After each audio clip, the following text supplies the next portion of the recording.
네, 현재 시간 15일 남태평양 섬나라 통가 인근에서 해저 화산 분출 여파로 들으신 것처럼 대형 쓰나미가 발생해서 통가 수도를 덮쳤습니다.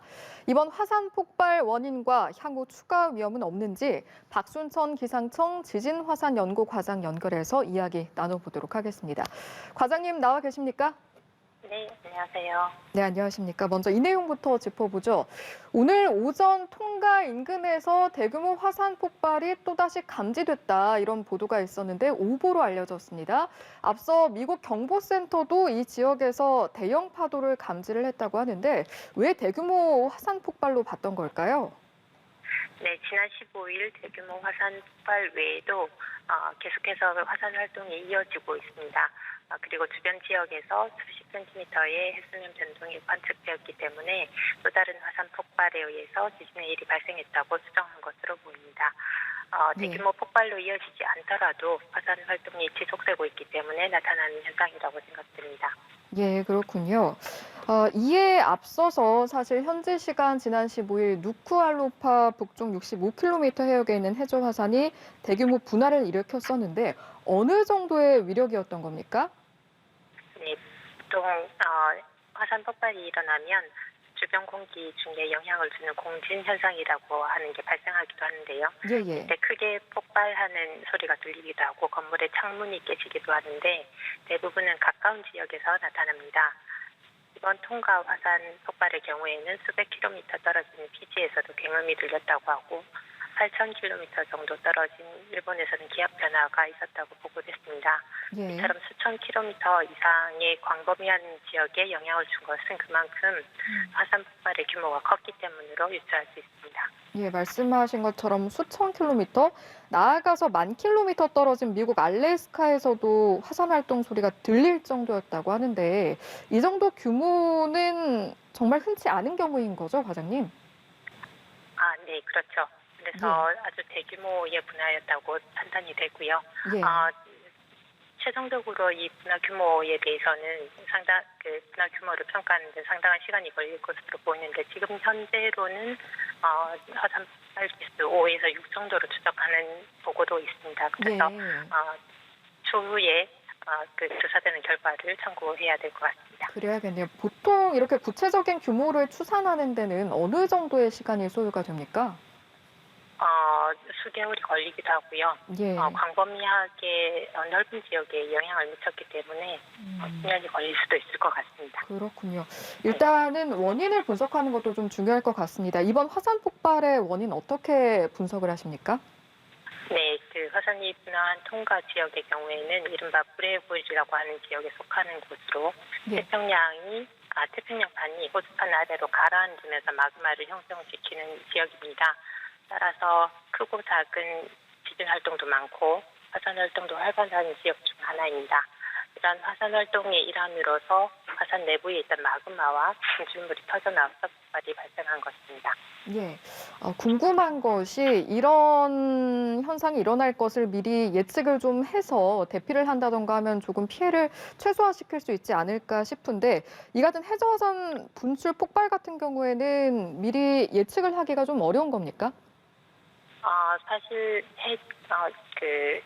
화산의 경우에는 화산 분화를 예측하기 위해서 현지에서 지진 관측이나 지표 변이 관측이나 이런 관측들을 수행을 하게 되는데요.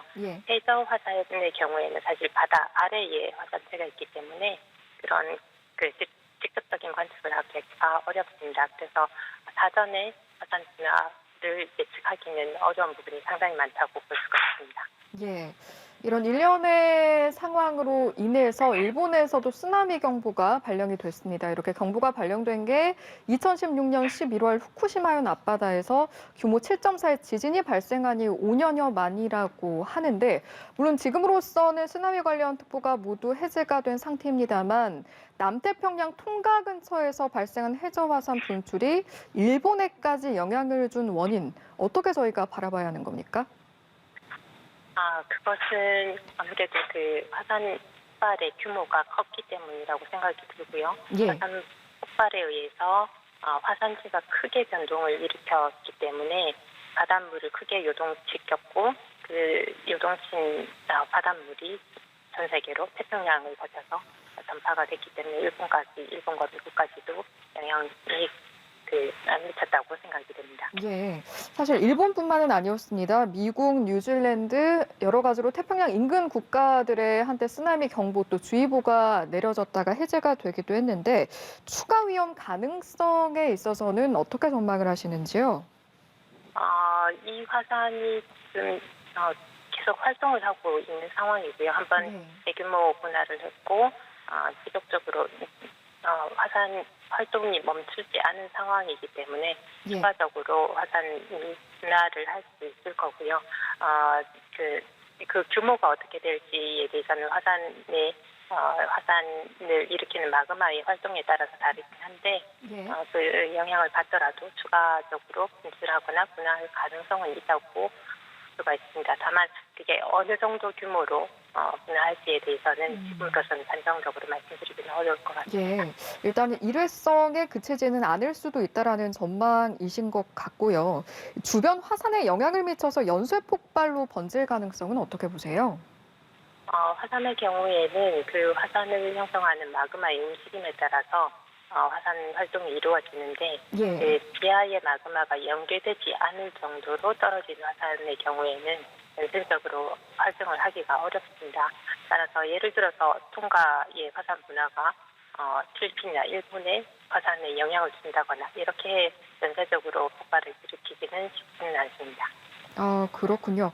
하지만 그럼에도 불구하고 혹시나 영향을 준다면 앞서 말씀하신 불의 고리에 영향대 있는 나라들일까요, 과장님? 영향을 준다고 하면 아주 근처에 있는 톤가 화산의 인근에 있는 마그마가 서로 연결될 수 있는 이런 데는 영향을 줄 가능성도 있겠지만 좀 많이 떨어진 곳에 화산에 영향을 주기에는 쉽지가 않습니다. 예, 어느 정도 소리는 들릴 수 있습니다만 영향을 끼치는 것까지는 멀리 있는 나라는 큰 영향은 없을 것이다라는 분석이셨고요. 피해 규모에 대한 내용도 한번 저희가 짚어보도록 하겠습니다. 지금 통가 피해가 통신 두절 때문에 구체적인 내용은 확인이 되지 않고 있는데요. 혹시 어느 정도 피해 규모로 예상을 하시는지요? 말씀하신 것처럼 아직 전반적으로 피해 상황을 파악하는 데는 어려움이 있는 것 같습니다. 다만 화산재가 아주 넓은 지역까지 영향을 미쳤던 걸로 보이고 시드니일도 넓은 곳에까지 영향을 미쳤기 때문에 전반적인 그 피해 규모가 어느 정도일지는 좀 더 파악된 정보가 들어와야 알 수 있을 것 같습니다. 예, 지금 이제 확인할 수 있는 게 그나마 위성 사진을 통해서 볼 수 있는 검은 재로 뒤덮인 통가 상공인데 이런 검은 재의 경우에 또 이제 인근 국가로 퍼져서 화산재가 피해를 촉발할 가능성은 없을까요? 주변 지역의 화산재가 떨어져서 인근 국가의 화산재가 떨어진다든지 그걸로 인해서 화산재 피해가 직접적으로 영향을 미칠 가능성은 있을 겁니다. 다만 그게 지금 들어오는 정보로서는 그게 어느 범위까지 화산재의 영향이 미쳤는지 하는 것은 정확하게 파악이 안 돼서 어느 정도 규모일지는 좀 속단하기가 어려운데 다만 이 화산 분화가 20km 정도 높이까지 올라갔기 때문에 그럴 경우에는 성층권의 화산재가 머문다든지 해서 지구 전체에도 영향을 미칠 수가 있습니다. 그래서 다각도로 화산재의 영향에 대해서는 분석이 필요할 것 같습니다. 이렇게 화산재가 뒤덮이게 되면 자연적으로 소멸할 때까지는 어느 정도 시간이 걸리는지 아니면 인위적으로는 어떻게 좀 진화를 할 수 있는지요? 화산재가 영향을 미친 범위, 높이에 따라서 많이 다를 텐데요. 예를 들어서 방금 말씀드린 것처럼 성층권까지 영향을 미쳤다면 거기에는 인위적으로 어떻게 이 화산재를 없애거나 제거하거나 이러기는 어렵고요. 그거는 불가능한 것 같고 자연적으로 이렇게 손상되기를 기다려야 될 것 같고 확산된 경우에도 마찬가지로 화산재가 떨어지거나 하는 것을 기다려야 되는데 어느 정도는 지금 상황에서는 거의 대부분 확산이 됐다고 판단이 됩니다. 그렇기 때문에 가라앉은 화산재를 가라앉은 화산재에 대한 피해를 줄이는 그런 활동들이 필요할 거라고 생각이 됩니다. 그런 부분도 필요하겠네요. 이런 상황에서 일본 기상청에 대한 비판의 목소리도 나오던데요. 쓰나미가 열도에 미칠 영향을 제대로 예측을 하지 못해서 늑장 발령을 냈고 또 터무니없이 높은 쓰나미를 예측했다 이런 지적이 있습니다. 제대로 예측하지 못한 이유는 뭐라고 보세요? 사실 이번 지진 해일은 일반적으로 지진 해일이 발생하는 대규모 지진에 의한 것이 아니라 화산 분화에 의해서 발생했기 때문에 정확하게 예측하기에 어려움이 많다고 생각이 됩니다. 예. 대부분 지금 현재의 전 세계에서 운영되고 있는 지진 해일 경보 시스템의 경우에는 대규모 지진으로 인해서 발생하는 지진 해일을 예측하고 대비하는 체계로 되어 있습니다. 따라서 이번과 같이 화산 분화에 의해서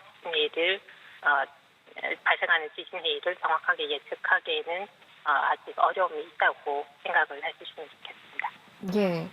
국내에 미칠 영향도 주목이 되는데 당장은 해수면 변동 관측 결과 평소와는 큰 차이가 없어서 영향이 거의 없을 것이라는 관측이지만 또 저희가 추가 폭발 등으로 인한 해일 피해 등 이런 우려의 목소리가 있어서 대비할 것은 좀 대비를 해야 할 것 같습니다. 어떻게 대비해야 할까요?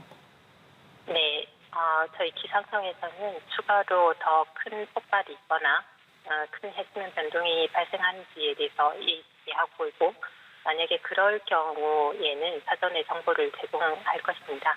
따라서 만약 큰 해수면 변동이 예상돼서 지진해일주의보나 경보가 발표된다면 해안에서 떨어져서 높은 지대로 대피하는 것이 필요하고요. 저희가 발표하는 정보에 따라서 대응해 주시기 바랍니다. 예, 마지막으로 이 내용도 한번 여쭤보겠습니다. 올해 들어 불의 고리로 불리는 환태평양 두산대에 속한 인도네시아 그리고 알래스카, 페루, 대만 등에서 규모 6.0 안팎의 지진이 이어지고 있는데 잇따른 이 같은 현상들이 대지진의 전조 증상이 아닌가 이런 우려도 있습니다. 어떻게 보세요? 사실 전 세계에서 규모 6 정도의 지진은 1년에 약 140회 정도 발생합니다. 예. 그리고 규모 7 이상의 지진은 약 15회 정도로 발생해서 월 평균으로 보면 월 1회 정도 발생한다고 볼 수가 있거든요. 예. 그래서 규모 6.0 안팎의 지진이 발생하는 것만으로 대지진의 전조라고 말하기는 어렵습니다. 또한 서로 다른 지역에서 발생하는 지진의 경우에는 그 지진을 일으키는 발생 환경이 다르기 때문에 예. 직접적으로 연관돼서 대지진으로 이어지는 것은 쉽지 않다고 생각이 됩니다. 예, 알겠습니다. 여기까지 듣겠습니다. 지금까지 박순천 기상청 지진화산연구과장과 이 시간 함께했습니다. 말씀 고맙습니다. 네, 감사합니다.